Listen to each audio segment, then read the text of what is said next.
A gente tinha parado entre a página 92 e 93. Alguém lembra o parágrafo?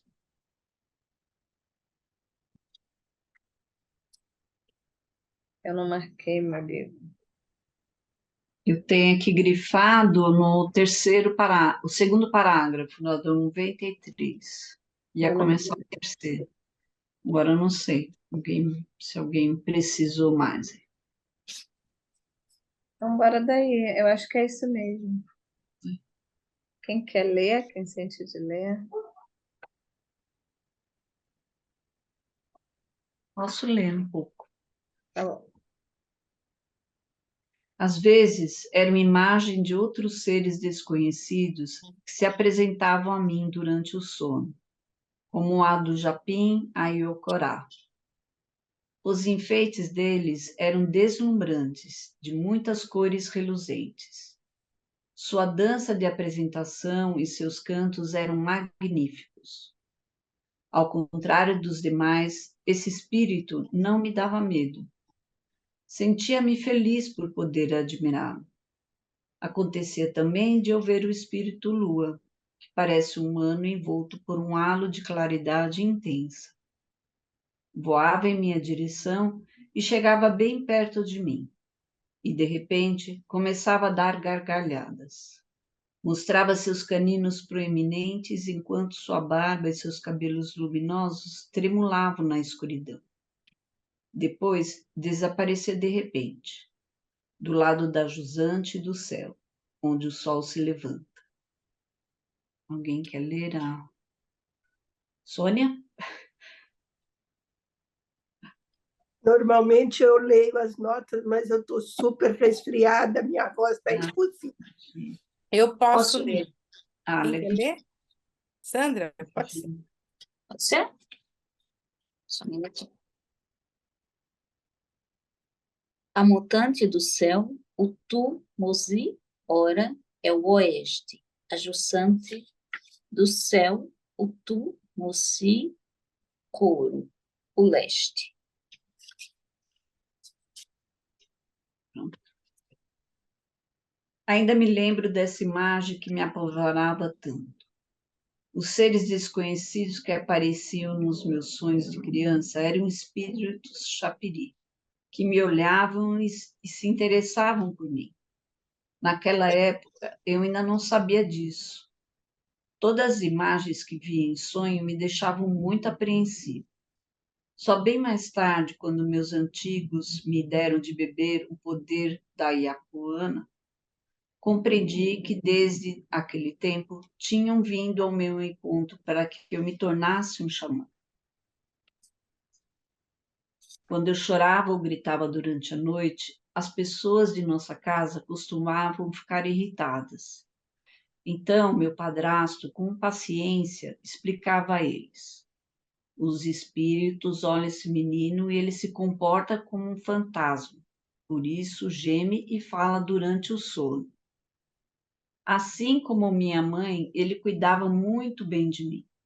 Era um homem de sabedoria, um grande xamã.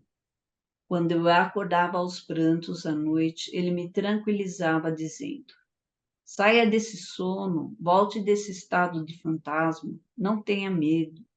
São os ancestrais animais Yarori que você está vendo. Quando você crescer, se quiser, farei com que beba o pó da Iacona, e eles construirão sua casa junto de você. Então será a sua vez de poder chamá-los.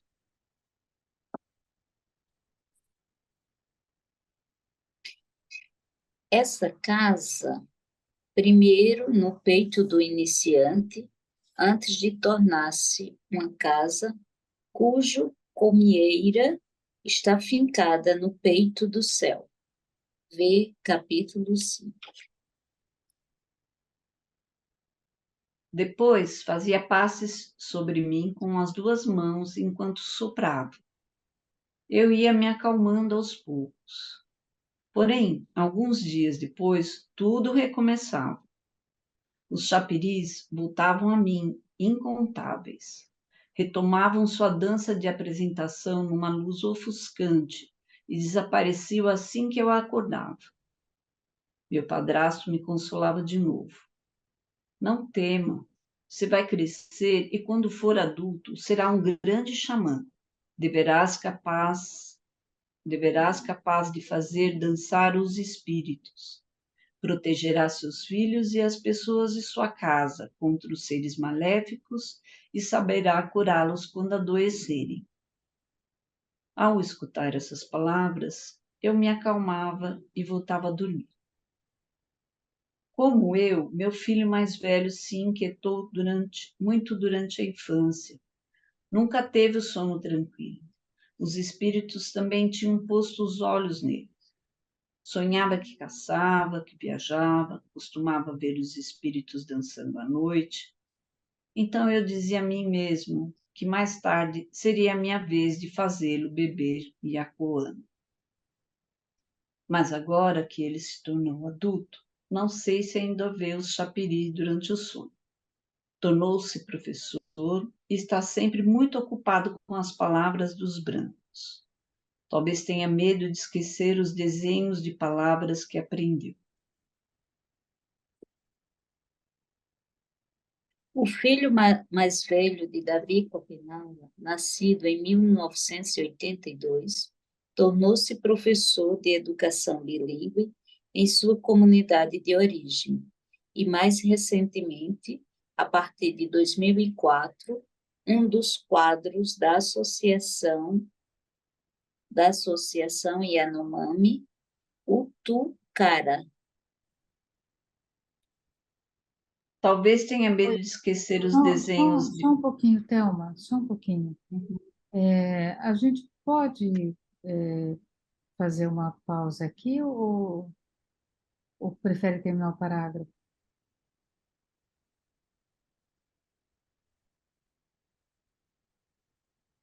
Já fiz a pausa, né? Fala! Vamos. Você viu a Mas necessidade. é, é, é porque assim, eu acho que tem uma coisa que o Copenau vai construindo aqui e que eu acho bem, assim, muito importante, assim, que vai passando sutilmente, né? Isso que ele fala, né? Assim, de ficar muito preocupado com a palavra dos brancos, né? A gente vê muito eu acho que uma preocupação, às vezes, quando a gente vai fazer alguma coisa ou vai falar alguma coisa, e a gente se apega, às vezes, à letra, né, e vai perdendo a possibilidade, eu acho que da oralidade, e de organizar, porque para eu poder ter uma oralidade viva, eu acho a gente tem que ouvir, pensar, sentir e aí conseguir devolver aquilo que a gente sente. E talvez sem um julgamento ou sem saindo de uma ideia da expectativa do que o outro pode tá esperando da gente, né? E quando a gente faz isso, acho que a gente vai recobrando, a gente não fica preso nas palavras, né? A gente se apropria das palavras e a gente sai e vai para um outro lugar, né?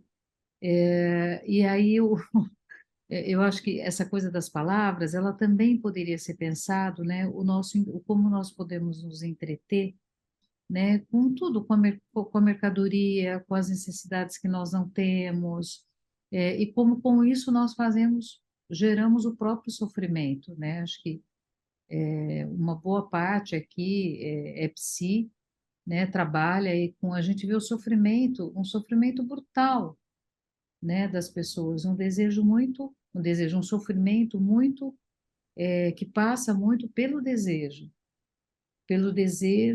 de coisas, né, de objetos, pelo desejo daquilo que alguém criou uma necessidade ou uma demanda. E me parece que é uma outra maneira, no nosso tempo, mais próxima de nós nos perdermos nas palavras, né? E aí a gente vai se distanciando de uma conexão, né? De uma conexão com o divino, né? Com aquilo que divino, de sagrado, de fato, nos compõe. Não sei o que vocês pensam disso, porque eu acho que isso é tão importante, E, Sabia que eu estava nessa reflexão um pouco antes de entrar aqui. Eu sou educadora, né? E também faço parte da, do cuidado, né? Com a minha comunidade em termos psíquicos e espirituais. E eu estava, então, numa reunião, né, da educação, uma reunião bem importante, como costeira de mundos, eu transito entre mundos, né? Eu estava na educação integral.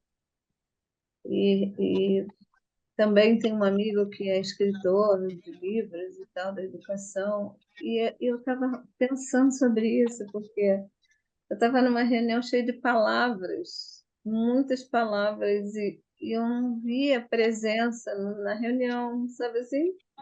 uhum, Tinha só palavra, tudo vazio, né?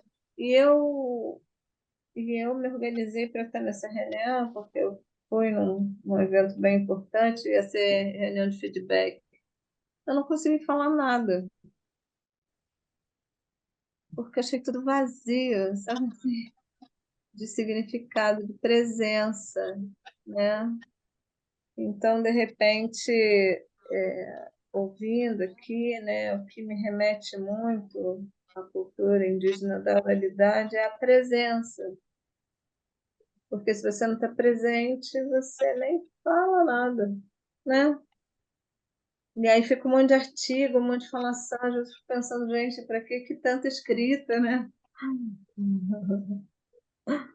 Para que tanta produção escrita, no sentido como se como se de repente a gente precisasse estar mais presente mesmo, mais aqui, né? Como se a gente estivesse numa fase de se perder em imagens e palavras, assim.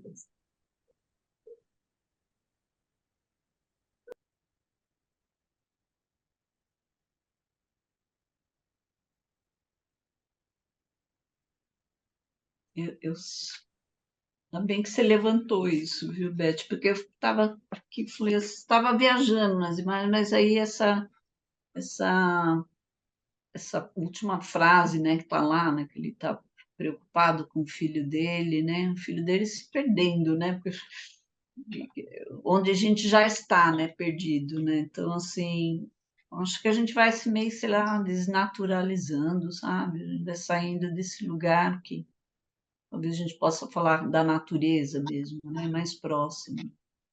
Eu fiquei imaginando alguns trabalhos que nas abordagens, né, ligando o corpo, por exemplo, você vai falar de uma experiência de corpo, e como você liga isso com a psique, isso tudo vira palavra. Tudo bem que as palavras podem ser corpos para as coisas, né? Uma também dizia muito isso.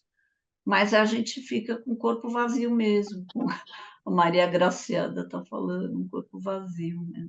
Que é um ausente, né? Acho que a gente precisa pensar muito nisso mesmo, porque a gente escorrega, inclusive, em outra coisa, que é ficar tentando daquilo que é novo, que a gente está, por exemplo, tudo olhando aqui na queda do céu, a gente tentar achar comparação com alguma coisa que a gente já viu, sabe? E já viu na psicologia, mas a gente fica tentando comparar uma coisa que talvez é mais fácil aproximar a psicologia disso, mais fácil não, é mais difícil, mas é mais bonito e elegante, inclusive para a nossa proposta que a gente está fazendo aqui, sabe? De a gente ir até isso. Eu acho que a gente precisa disso. E são palavras novas, né? Eu acho que são palavras novas, ou que tenham de ressonar novas para a gente. Não sei. eu acho que a tua fala, Thelma, me lembrou um pouco o risco que nós acabamos tendo de criar uma relação utilitarista, né? Então, por exemplo, né, esse documentário, né, que é uma narrativa de um mito de origem, né? E ele serve para quê? Assim, talvez ele não sirva para nada, que não é para ele servir para alguma coisa, né? Ou ele nos toca, ou quando nós ouvimos, né, o Schopenhauer, né? E toda vez que eu pego no texto dele, que eu pego não é nem no texto, né? Mas na vivência dele, através dessas letras, desse caminho, que é o único caminho que a gente consegue entender, então ele está dando isso para ver se a gente consegue entender e parar de tentar perguntar, porque nós perguntamos, né? Como não indígenas, e aí perguntamos e tentamos arrumar uma utilidade para aquela coisa. Então, ela tem que servir para alguma coisa. E aí nós tentamos colocar isso no nosso modo de vida, né? Eu acho que tem um risco muito grande disso, né? E enquanto nós tentarmos, né, colocar, né, ou fazer uma interpretação, eu acho que nós corremos o risco de continuar dentro de um pensamento colonial, né? Onde, ao invés de tentar diluir e ver o que que é essa diluição, onde é que ela nos leva, né? Nós vamos, enfim, tentando transformar em mercadoria, né, aquilo que nós estamos vendo e ouvindo. Eu tenho um pouco, eu penso muito nisso. Eu acho que um desafio, né, como educadora, desafio como psi, é como não fazer isso, né? Como não. Mas, ao mesmo tempo, Beth, de alguma forma, também como fazer isso, sabe? Porque eu estava ouvindo a Maria Graciela falar e estava vindo muito forte um atendimento de uma pessoa que estava, isso há bastante tempo, chegou no consultório muito, muito deprimida, numa crise muito profunda. E a ligação com o espiritual foi uma questão naquela sessão. E ele dizia, né, essa pessoa, eu não acho Deus, eu não, é uma pessoa que tinha uma questão religiosa muito forte.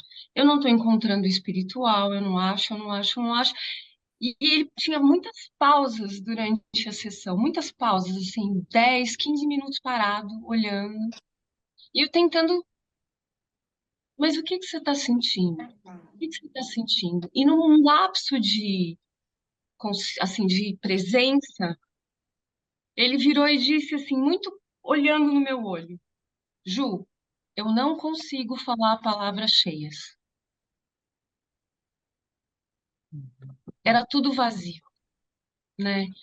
E aí, assim, do mesmo jeito que a gente não tem essa utilidade, né, usar de lá, fazer uso, é inevitável a gente encontrar isso também aqui, porque em algum ponto a gente se encontra, sabe? Não sei. Então, mas eu acho que a gente está falando, está pensando uma coisa muito parecida, muito próxima, Juliana, né? Porque exatamente, né, é não trabalhar ou não ficar preocupado, às vezes, em dar, né, em fazer, em colaborar ou em buscar uma palavra cheia ali, né? Mas às vezes essa consciência da palavra vazia, né? E não necessariamente precisa vir uma palavra cheia, porque pode não vir a palavra, né? Mas pode vir exatamente, né, um sentimento de esvaziamento, né? Que isso pode ser o caminho para a pessoa, enfim, encontrar o caminho dela e se reorganizar, né? Eu acho que a gente está falando uma coisa muito parecida, né? Nós rodamos, a gente rodou o filme para o Cisino, verificar, né, se estava tudo certo, se, né, concordava, né, se, tá, enfim, se estava tudo certo. E, e aí a gente perguntou se ele não queria convidar as pessoas para assistir o filme. E aí ele fez uma fala, né, onde a única coisa que ele não fez foi convidar as pessoas, né, mas ele fez a fala que ele precisava falar, né, uma fala com muita veemência. E nessa fala ele fala de território. E no meio dessa fala de território, ele estava muito, muito emocionado, né? Ele fala assim, vocês, né? Vocês não gostam da gente. Vocês não gostam da gente, né? Vocês não querem que a gente viva. Vocês não querem que a gente viva, né?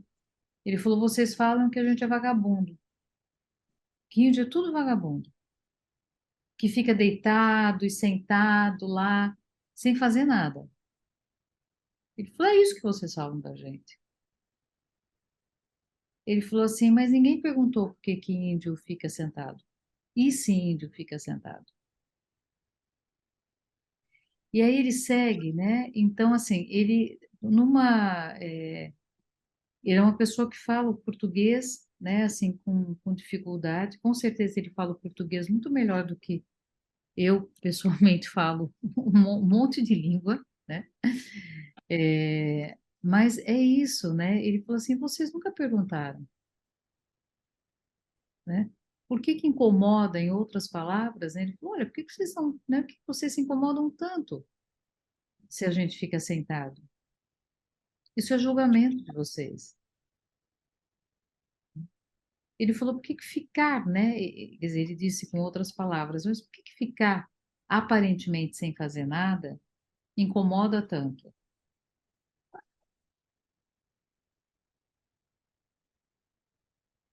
Assim, é uma luta, né?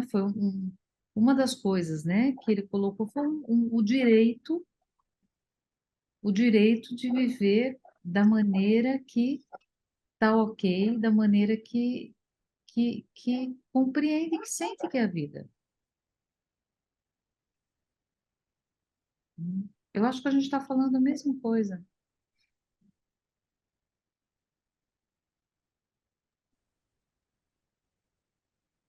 O que, o que eu, o que eu tenho um cuidado nesse lugar, mas de alguma forma os chapiris já começaram a aparecer na minha linguagem, Hum. e já começaram a aparecer na minha clínica, e já estão nos diálogos com as minhas amigas bruxas, sabe? Então, é uma coisa que parece que, embora não seja minha, começa a aparecer quando a gente começa a saber da existência, não sei. E aí não sei o que que é apropriação, o que que eu estou fazendo, estou tirando e colocando no Hume, e metendo no Jung. Eu não sei, eu estou confusa nesse lugar, assim. Mas, assim, os chapiris estão aparecendo na clínica. Então, mas eu acho que tem uma diferença, né? Acho que quanto mais a gente sente, né? A gente tem essa vivência de encontro, quanto mais a gente ouve, né? Os cantos aqui da Maria, né? Com o qual ela nos presenteia, né? Assim, todo o aprendizado de vida, o aprendizado tão amoroso que a gente tem recebido, né? Das pessoas que têm passado por aqui. Eu acho que isso tem sim, isso vai, à medida em que nos transforma, em que vai nos transformando, vai transformando o que nós fazemos, né? Que é diferente, né, de como é que eu vou colocar, uma apropriação teórica, né? E não um sentimento, né, quando aquilo está dentro, e a nossa ação, a nossa atitude, a nossa vida, nosso modo de ser, ele vai considerando, né, naturalmente tudo isso vai entrando no nosso modo de ser, né? E claro, vai tendo trocentos desdobramentos, né? Alguns que a gente enxerga nesse momento e outros que eu tenho a impressão que a gente não tem nem ideia quais vão ser, né? E tudo bem, né? Acho que a gente não precisa ficar preocupados com isso.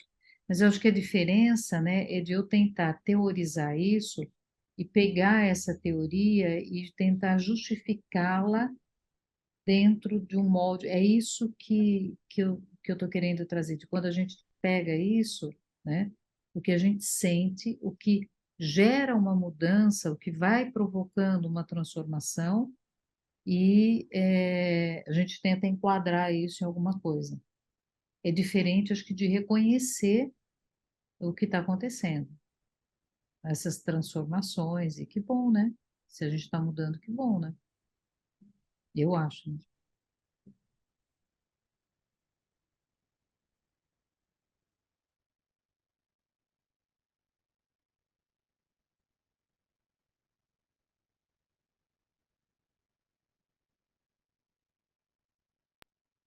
Podemos continuar a leitura? Quem quer? Uhum. Alguém quer continuar? Eu posso. Pode ir, Thelma, se quiser. Posso? Eu vou pegar aquele pedaço que foi lido, a nota, mas falar ela inteira. Tornou-se professor e está sempre muito ocupado com as palavras dos brancos. Talvez tenha medo de esquecer os desenhos de palavras que aprendeu, se concentrar seu pensamento nos espíritos. Talvez tenha sido enfraquecido por pensar demais nas mulheres. Não sei. Quando eu era criança, meu padrasto sempre me manteve longe das mulheres. Cuidou de mim para que eu pudesse me tornar xamã de verdade. Minha mãe, ele, minha irmã e eu vivíamos afastados dos outros. Costumávamos morar numa casinha no lugar chamado de Tootopi, longe das pessoas da Casa Grande de Maracana.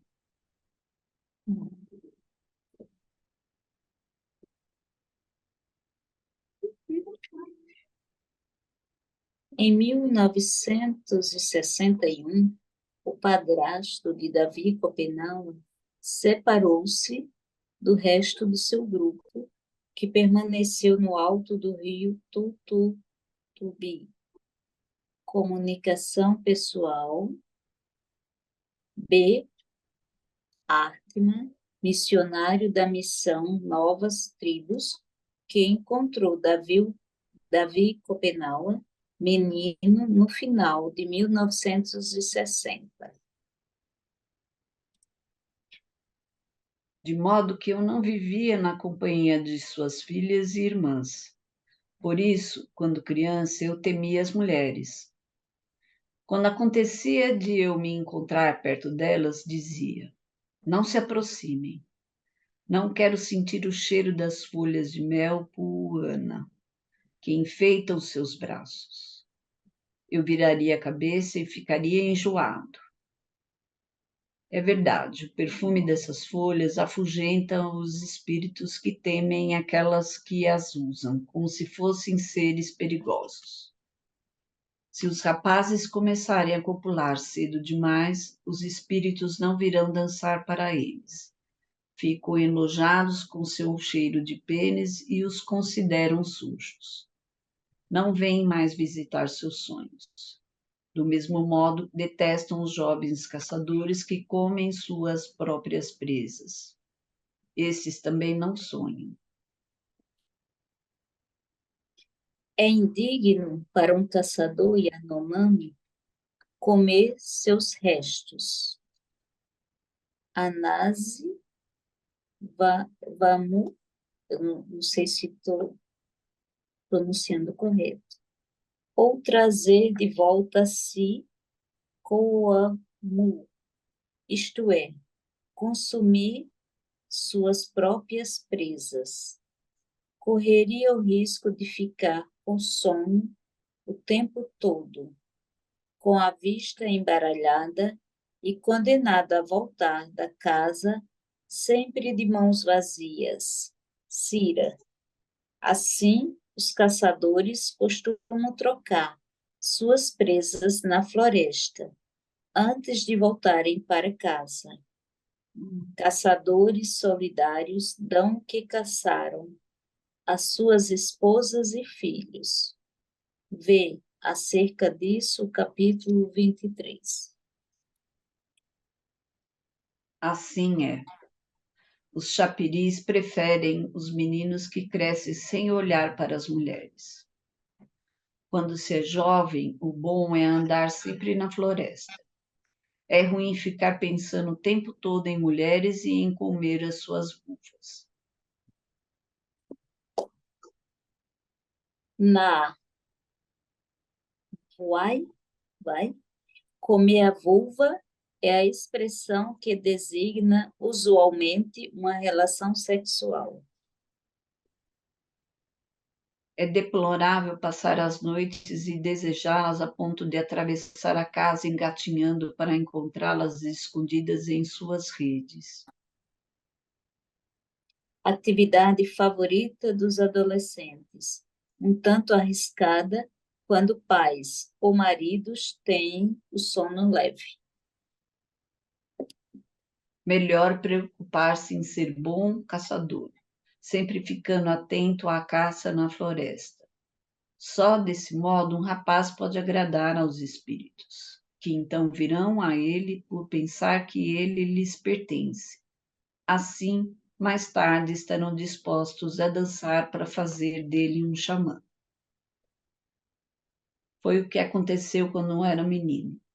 Cresci passando meu tempo na floresta e foi assim que comecei, pouco a pouco, a ver os chapiri.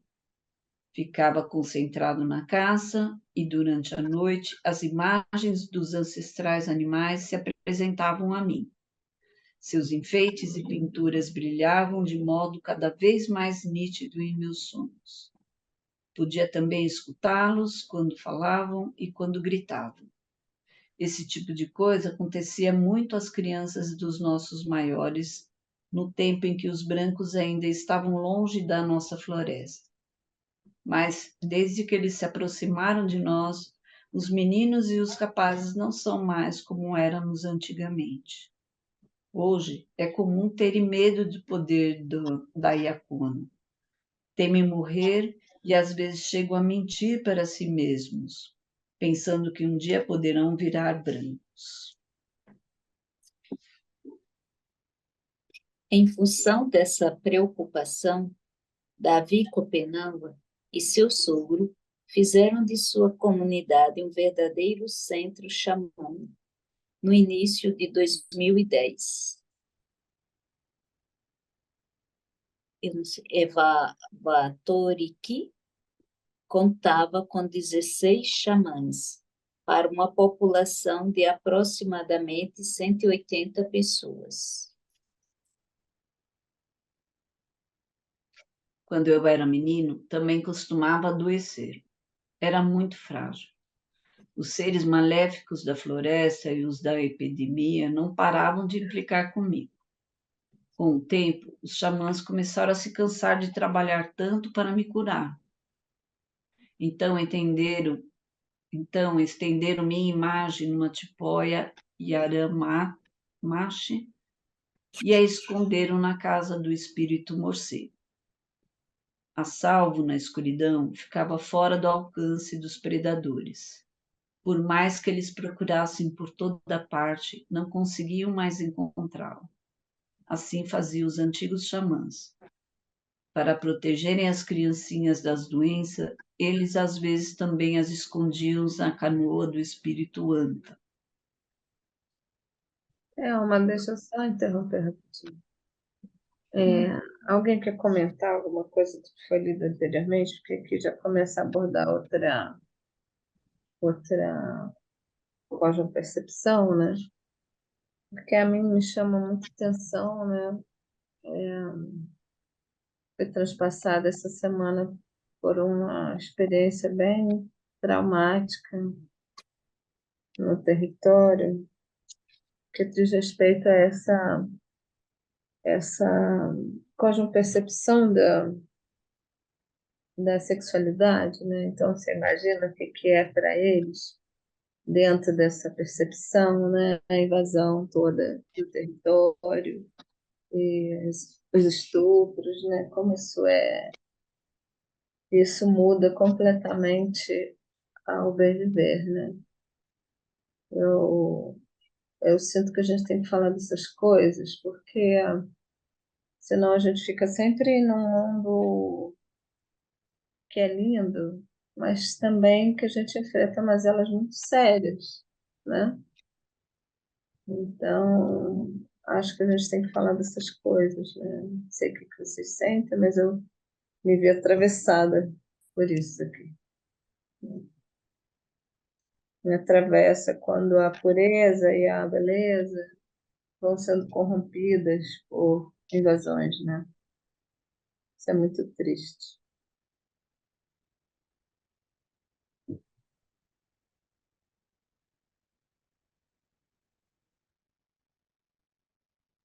Posso falar também? Acho que não tem mais ninguém inscrito, né? Alô, Sim. alô? Oi, Cris, pode falar. Ah, oi, oi.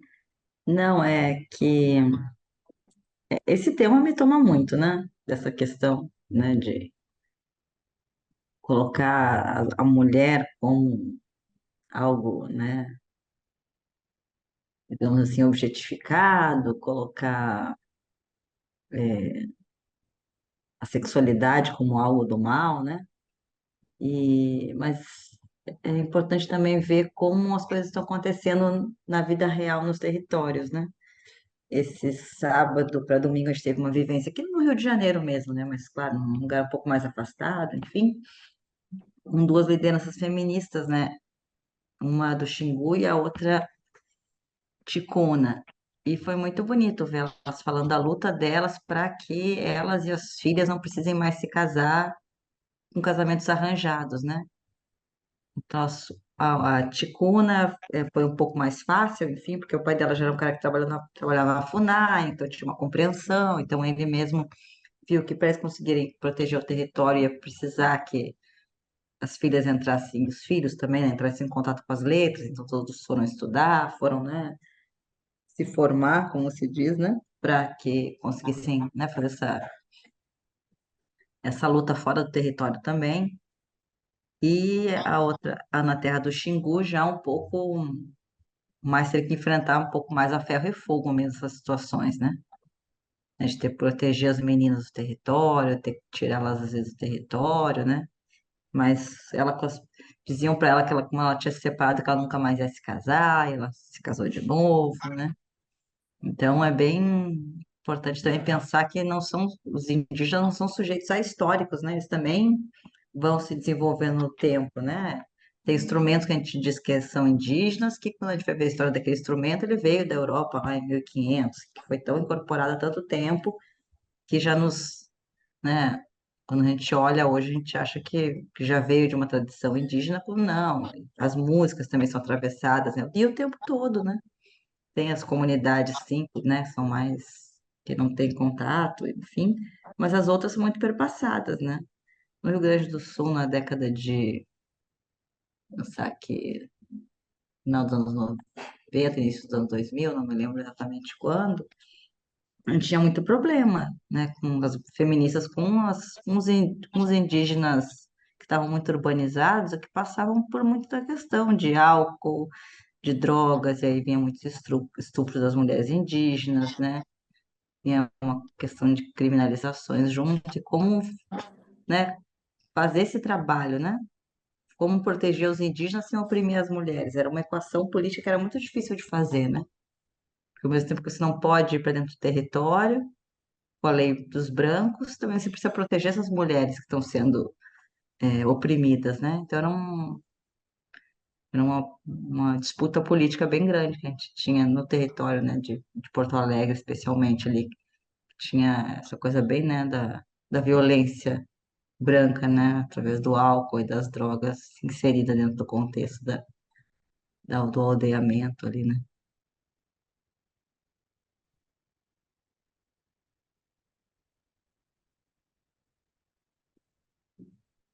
Eu acho que junto. Esse assunto da. Desculpa, Pode falar, Maria, por favor. acho que esse assunto dava um outro livro, sabe assim, porque são tantas coisas, né? Eu quando morei na Amazônia, ali, eu morava com os cavantes e bororos, né? Tinham coisas que eram bem específicas da cultura e que era tranquilo, era um código da cultura, tudo bem. Mas aí quando as culturas vão se transpassando e vão embranquecendo esse sonho aqui de virar branco, como ele fala, né? As coisas vão ficando muito complexas, muito difíceis, porque não dá mais, tem culturas, né, que não dá mais para botar o que era e também não sabe para onde está indo, né? Está num limbo assim, e eu percebo, né, eu a minha cultura foi uma das primeiras culturas de contato. A preservação da nossa cultura ela é muito importante e, ao mesmo tempo, a nossa luta quanto indígenas mulheres também é muito importante, né? Então, dá vontade de voltar, né?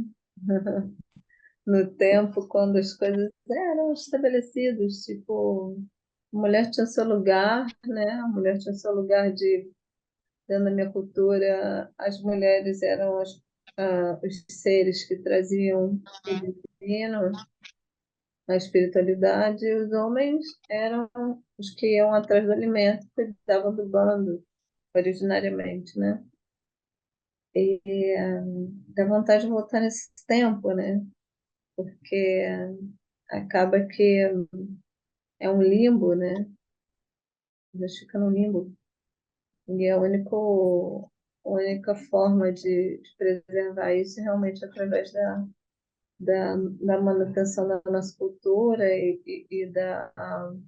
do empenho que a gente tem realmente de manter a nossa cultura viva, né?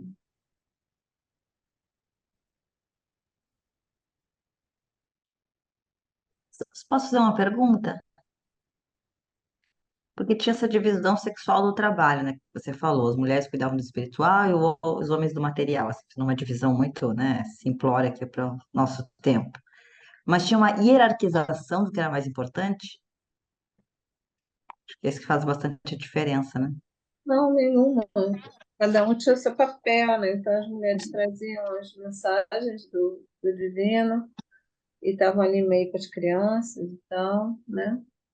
E com as ervas e toda essa questão, né, da manutenção da saúde da comunidade. E os homens caçando, e pescando e cuidando do bando, né? Então não tinha hierarquização, pelo contrário, a mulher era respeitada, né, com relação a ser o ser que trazia as notícias do espírito, né? Uma das minhas comunidades, isso ainda é bem forte, sabe? A gente tem no meu território, um deles, e a gente tem um cacique de liderança muito forte, assim, muito inclusive reconhecido a nível nacional, que ele então é o apoiador, né, da nossa pajé, que é a esposa dele, e, e o que acontece é que ele conservou isso até o dia de hoje, né? Então, tipo assim, ele acorda cedo, aí ele esquenta a água para que ela possa lavar o rosto com a água morna, sabe? Não pega água fria. Ele cuida, quando os meninos caçam, ele cuida da caça para ela. Quando for cozinhar, já está adiantado. E ela cuida de toda a parte espiritual, de todo o território, e ela recebe o encantado, que foi responsável por orientação de quase todas as retomadas do país.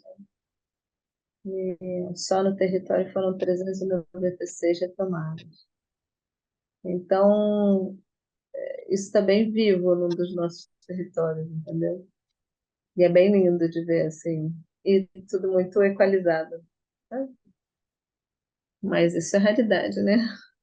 É, não, porque as duas meninas que falaram, tanto a Tipuna quanto essa do Xingu, elas duas elas relataram um pouco ao contrário, assim, né? No sentido de que a questão das ervas e das curas nas aldeias delas são, né? Ainda é do masculino. Isso foi Xamãs e os pajés são homens. é, uma apropriação, a gente tem que. Eu estou num território que tem 10 etnias, né? E aí a gente estava outro dia com os parentes do Xingu e eles contaram uma história que foi um rebuliço, assim, porque estavam várias etnias reunidas, né? Aí eles contaram. Não, porque antigamente as mulheres tocavam flauta, aquela flauta compridona, sabe? E então, no sentido de roubar a flauta delas, a gente ficou escondido entrou na Oca das Mulheres e roubou a flauta delas. E a partir desse dia só a gente toca. Nossa, pensa o que foi. A mulherada foi revoltada.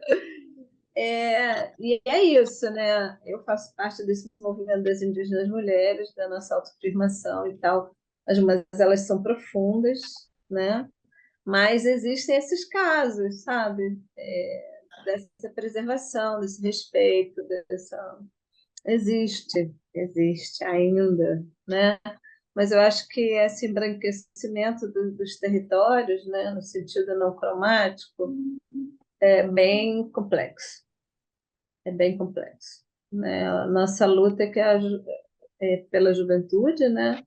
Essa juventude possa fazer um caminho um pouco diferente, né? Já que não dá mais para voltar ao que era, então que a gente siga na direção de uma equanimidade entre gêneros, né? Sem contar os outros gêneros. É bem complexo, né? A estrutura hoje de um território ela é bem complexa, mas o fato é que a gente está lutando aí contra várias questões, né? O abuso de poder dos caciques, né? Que tenham mais lideranças femininas como cacicas, a gente está conseguindo avançar nessa luta, que as jovens possam ter seus territórios corpos bem demarcados para que não sejam abusadas pelo poder, porque as coisas se misturam muito, né? O poder do cacique ele é muito grande, então às vezes acontecem coisas, né? Abusos com lideranças e tudo é muito silenciado, né? Muito velado, não é dito, porque afinal de contas a pessoa é muito poderosa, tem mil trânsitos, então acaba que o abusado vira ocupado, entendeu? Tipo assim, culpado por estar contra uma liderança tão potente. Então, mas elas são muitos, né? A gente fala das decisões internas, né? Legal a gente falar disso, ter espaço para falar disso, né? A luta é grande mesmo, a gente está se articulando cada dia mais, para que a gente possa, inclusive, ter nossas vozes, né? A gente estava falando da oralidade, a gente tem escrito muito, né? Eu, particularmente, escrevo a partir da oralidade, não deixo a minha oralidade, né? Mas a gente tem se organizado muito para que as nossas vozes sejam ouvidas, sabe? Que a gente possa ter sanidade, né? Eu acho que um dos principais pontos, gargalos das comunidades, e aí eu falo meio que no geral, né? Outro dia estávamos aí 12 etnias reunidas, 140 mulheres conversando, né?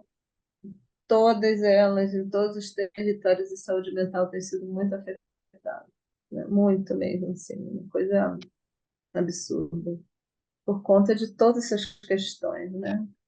E a pandemia ainda agravou, né? E o governo que a gente passou ainda agravou, a gente está num momento muito complexo. Esse ganho político que a gente teve ainda não reverberou nos territórios, pelo contrário, né?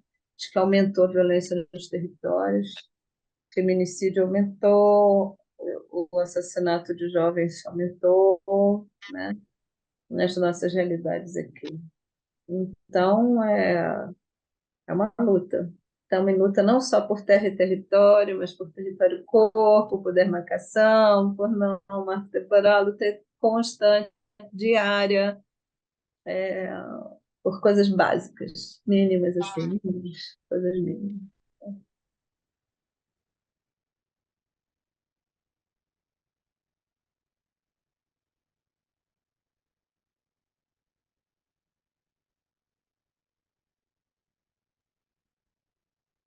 Eu queria só falar mais uma coisa, a gente está aqui falando sobre, né, a cultura Yanomami, e eu percebo uma comoção nacional em relação à cultura Yanomami, né?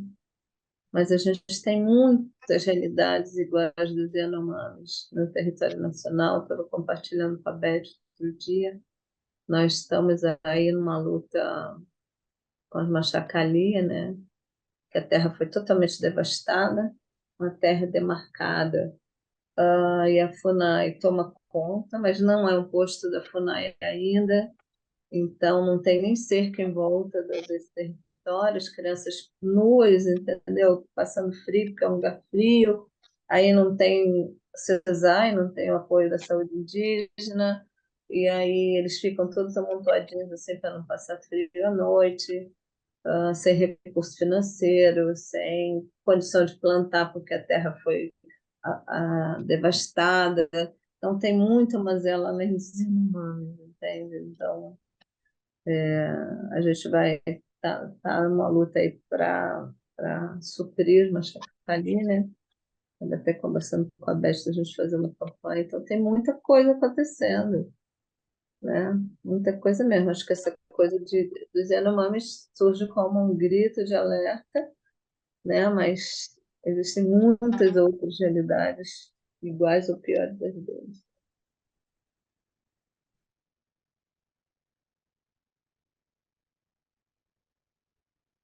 Continuar a ler, alguém tem mais coisa para comentar sobre esse trecho?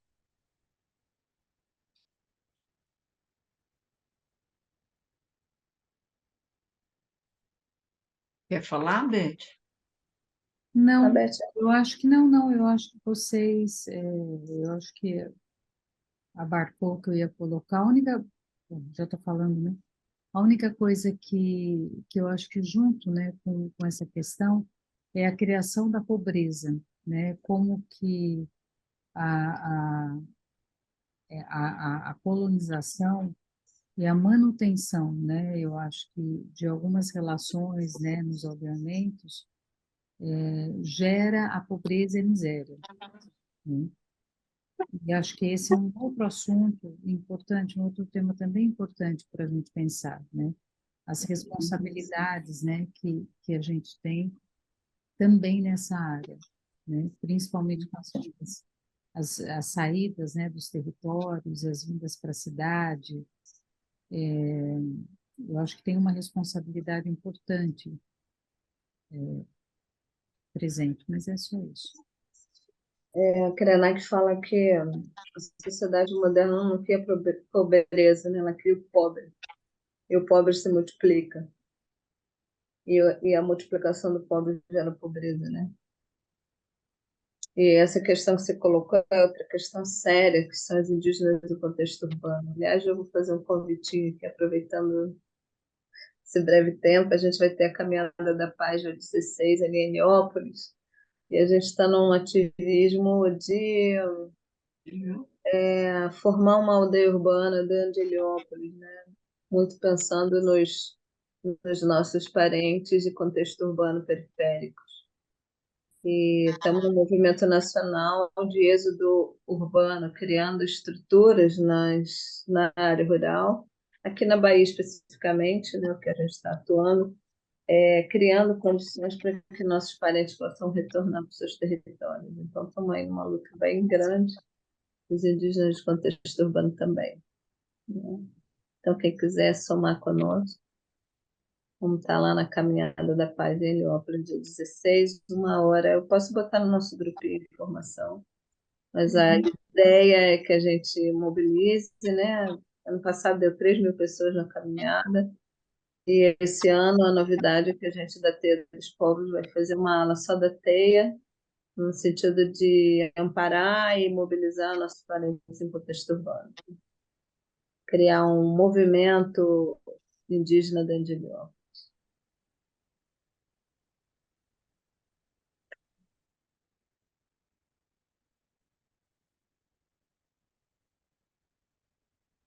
Ai, gente, eu não sei onde eu parei. É 96 o primeiro? Não. Eu tô Você parou no Espírito Anta. eu tô na Anta. digital aqui. Sua própria filha. Achou, Thelma? Espiritual, achei. Sua própria filha cuidava dos pequenos, lavava-os, ninava-os, brincava com eles, enquanto navegava pelas águas, longe dos seres famintos de carne humana. Foi assim que eu finalmente parei de ficar doente com tanta frequência.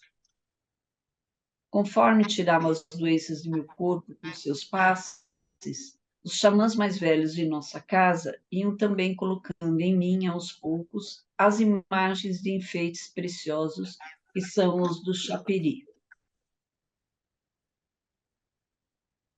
Uhum. Os Quem vai ler bens, o 5? os bens preciosos, cadê? Os bens preciosos, cinzas funerárias e adornos plumários eram designados pelo termo mati,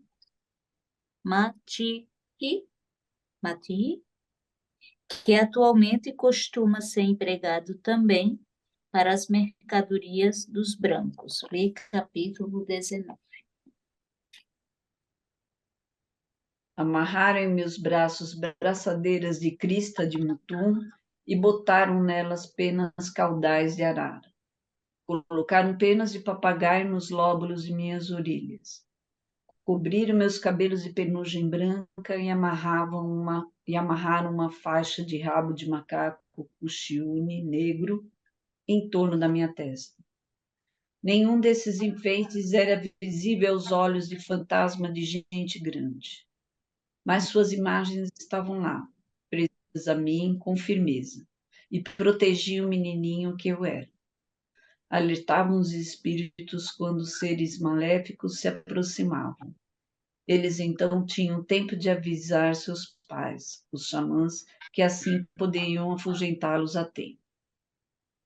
Os xamãs, naquele tempo, também se adornaram com os efeitos do espírito Anta, para que eu me tornasse um grande caçador.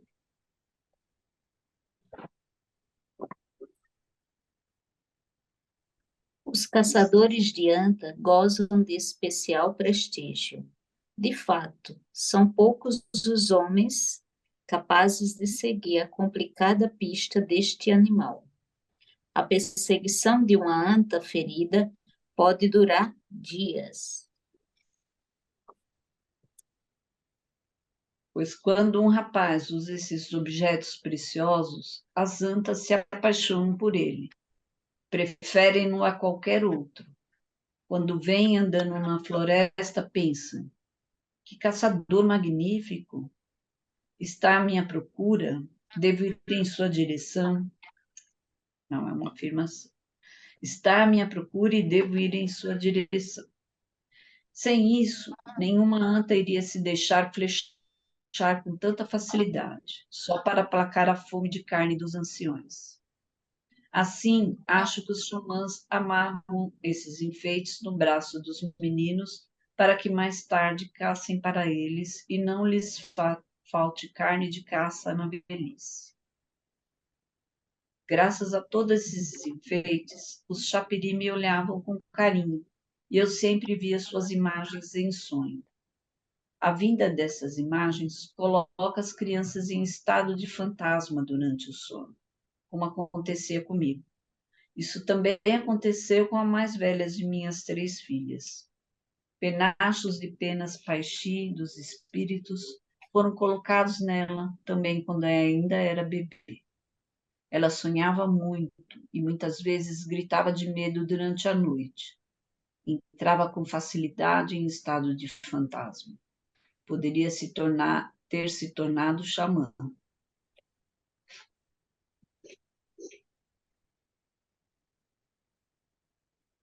Ocasionalmente, moças participam de sessões xamânicas junto com os homens, inalando o pó de Acuana. Uma sessão desse tipo, conduzida por Davi Copenau, foi filmada em Vatoriki, em 1996, por uma equipe de televisão belga. Gente, posso fazer uma pergunta? O que é estado de fantasma? É como um transe? Uma possessão? Que é isso?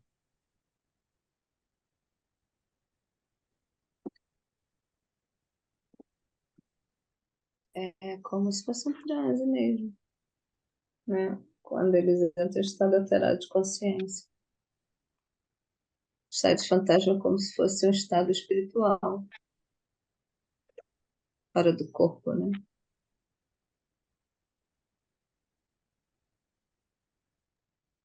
Acho que às vezes, quando a gente tem é um rebaixamento de consciência, né? Acho que a gente usa muito, né, esse termo. Pelo menos, né, eu acho que dá para a gente pensar um pouco por aí também, né? Na página 89 tem uma explicação. Quer ver? Foi nessa época que vi os espíritos pela primeira vez. Era noite, o calor do fogo me adormecia. Passado algum tempo, as imagens dos chapiris começaram a descer em minha direção. Faziam com que eu me tornasse fantasma e me enviavam o sonho. Nota 3. O sonho é considerado um estado de ausência temporária da imagem corpórea essencial que se destaca do invólucro corporal para ir para longe. O sonho xamânico, designado como valor de sonho dos espíritos, ocorre quando os chapiris viajam levando a imagem do sonhador. Não sei se esclareceu muito, mas, enfim, a gente vai aos poucos tentando entender. Eu não sei o que vocês pensam, né? Não sei o que a Maria pensa, compreende, mas embora haja, né? Eu sei, eu penso, né? Que embora haja, claro, uma diferenciação de, de condição, mas eu acho que essa linha, ela é muito, ela é uma linha muito tênue e ela não é uma linha que assinala um problema, né? Que acho que é isso, né, que o Copenau aqui vem colocando. Mas é uma linha onde, às vezes, né, um rebaixamento de consciência, um estado alterado de consciência ou a convivência, né, com os espíritos, com os encantados, com, né, vários nomes que a gente poderia dar, ela é uma coisa, ela acontece, né? Ela pode acontecer. Então, isso não é um problema, né? Ele é um problema, eu penso que é o que nós vivemos aqui, né? O que chegam nos nossos espaços de trabalho, muitas vezes, é a dissociação e é o não entendimento e o não acolhimento desse estado, dessa condição. E como a vida como um todo, ela está toda quebrada, toda fragmentada, né? E a vida tem um propósito, né? E o propósito, ele está muito vinculado. Eu acho que eu insisto muito nisso, mas é porque eu acho que é muito, eu acho, né, que é muito importante. O propósito da vida é de ser produtivo, né? E não uma ideia de cooperação com os próprios, né, com o próprio processo, com o processo do outro, quer dizer, esse ser coletivo, né, a gente começou o encontro, né, falando, né, a Marta contando, né, do recebimento da comitiva, e aí essa coisa do que você não recebe uma pessoa, né, você recebe um coletivo, você recebe uma família, os parentes, né, quer dizer, parente não é só uma palavra legal e bonita, né, até porque a gente também tem parente, né, só que os não indígenas, né, só que os parentes têm uma dimensão, a relação ela é um pouco diferente, né? Mas eu acho que passa um pouco por aí também essa questão desse rebaixamento de consciência e o jeito que a gente acolhe, né? E a nossa predisposição e o preparo que a gente tem para isso ou não, né? Não sei. Eu acho que a diferença fundamental, fico pensando assim, né, é que para a gente não tem essa coisa matéria e espírito tão separada, entendeu? Tipo, ah, não, então a vida espiritual, a vida material, não tem isso, é junto. entendeu? É claríssimo para nós que quando a gente dorme, nosso espírito se desprende e vai ter experiências reais extra-corpo. Isso é claro, muito, entende? É uma coisa do dia a dia, não tem nem muita mística ou filosofia envolvendo. É, é normal, entendeu? Normal. Quando o meu cunhado, o meu sobrinho, né? Cunhado da minha filha, ele se encantou. Meu sobrinho de 6 anos via ele e ninguém se espantava. Falava, nossa, menino, que é isso? Eu, não, tudo bem. Ele ia lá visitar a família enquanto não se desprendia totalmente. E isso é normal, né? Eu acho que é meio isso. Quando eu leio isso aqui, é meio isso, assim. Um estado de fantasma é quando realmente você está... o espírito está mais atuante, né? A parte corpórea está mais dissociada, né? Desligado, né? Quando a gente começou a ler esse capítulo, eu postei lá no grupo um filme que foi feito sobre, um documentário da cerimônia dos chapires. E é bem interessante, porque ali você percebe bem esse estado nos indígenas que recebem, né, chapires. Inclusive, eles mostram o preparo deles, toda a pintura, os adornos. Vale a pena ver aquele documentário. Eu Eu postei lá. achei fantástico, sabe por quê? Porque eles mostram a questão, eu achei muito incrível assistir. É como se eles tivessem conseguido captar a essência dessa, dessa manifestação, porque tem assim, logo no início, né, vem aquelas imagens transparentes, assim como se fossem os encantados chegando. Nossa, foi muito legal. Eu falei, nossa, como captou, sabe? Bem Bem bonito. incrível mesmo, né? Vem os encantados para participar e depois aquela imagem tremida junto com os sons, né? Que é bem esse estado mesmo, ah, de quando a gente recebe os encantados, né? Essa sensação corpórea, né? Achei fantástico assistir, muito legal. Vale a pena assistir. A gente tem uma, uma noção do que é aquilo, né? Porque é incrível, é muito forte, inclusive. Né? E eu penso que deve ter tido a colaboração de pessoas que recebem, né, o Shapiri para poder conseguir colocar numa imagem, né, aquilo que, porque não tem relato disso.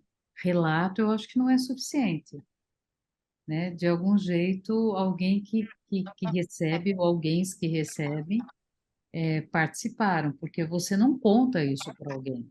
E a pessoa coloca, você não conta isso não se conta, né? As palavras são vazias, né, para contar.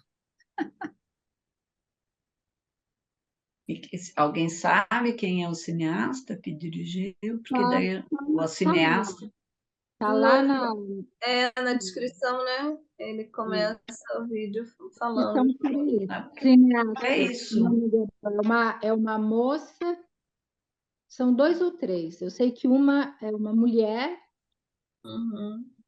e tem um cineasta. E o mais legal, assim, não tem nenhuma explicação. Não tem nenhuma explicação, não tem nada. Não Tem tem legenda. teoria. É a cerimônia, né? Ali. E até mesmo, né? Eles não explicam o que é o chapiri, eles mostram na imagem, isso que a Maria está falando, dessa meio transparência na floresta, sabe? É muito legal aquele documentário, bem bacana.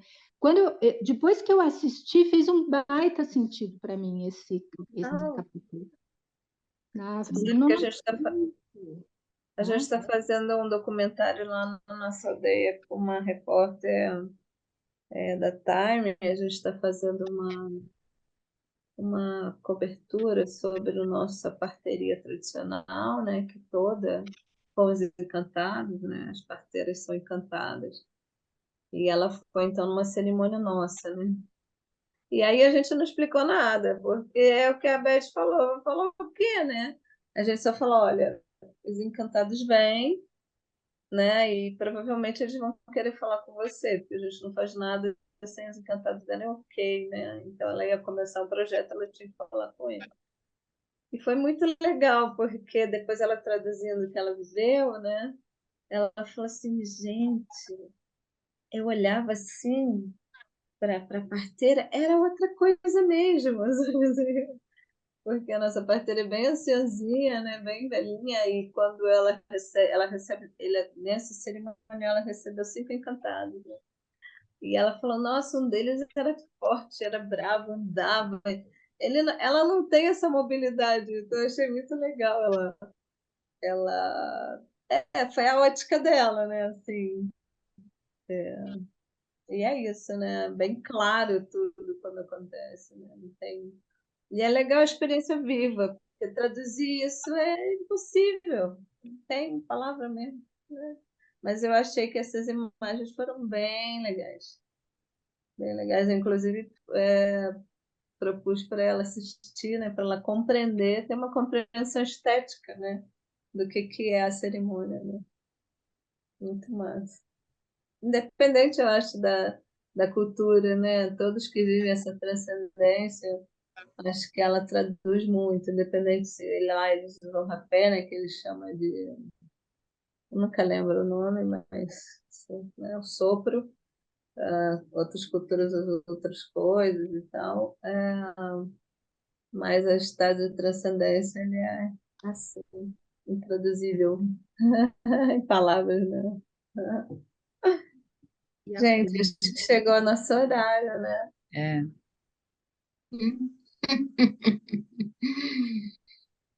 Eu estou achando o máximo nossos encontros, está bem legal.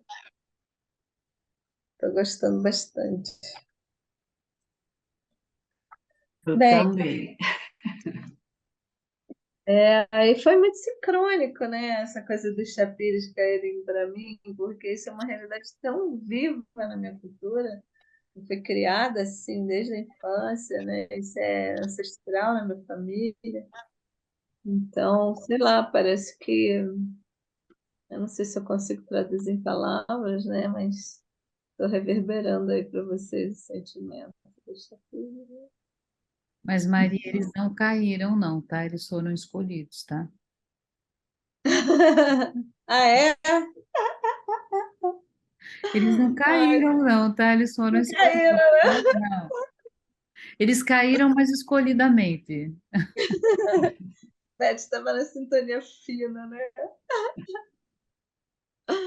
Tinha que ser, tinha que ser. Eu vou fazer um canto para fechar, né? Pode ser, Beth? Por favor. E aí, depois que a Maria fizer, daí a gente já vai fechando a sala, tá? Assim a gente pode, quem quiser ficar com o canto, né? Quiser guardar, pode sair com ele, tá bom?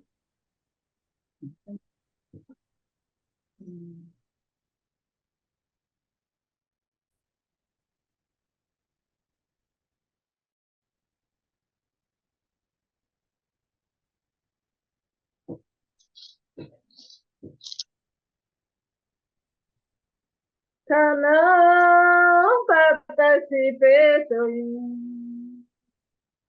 dahil sute mahapukare anapetoy anapetoy ako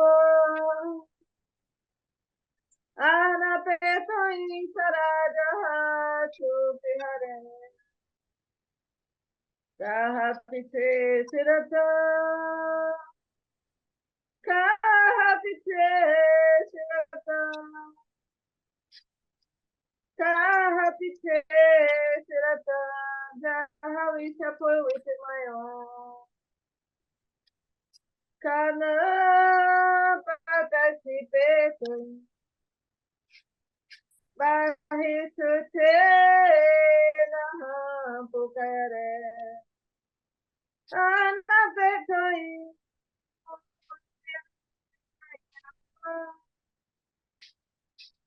Anapetoi, Saradaha, Tupihara, Kaha Piche, Sirata, Kaha Piche, Sirata, Kaha Piche, Sirata, Jaha Vichapur Vichmayo, Awere Supa.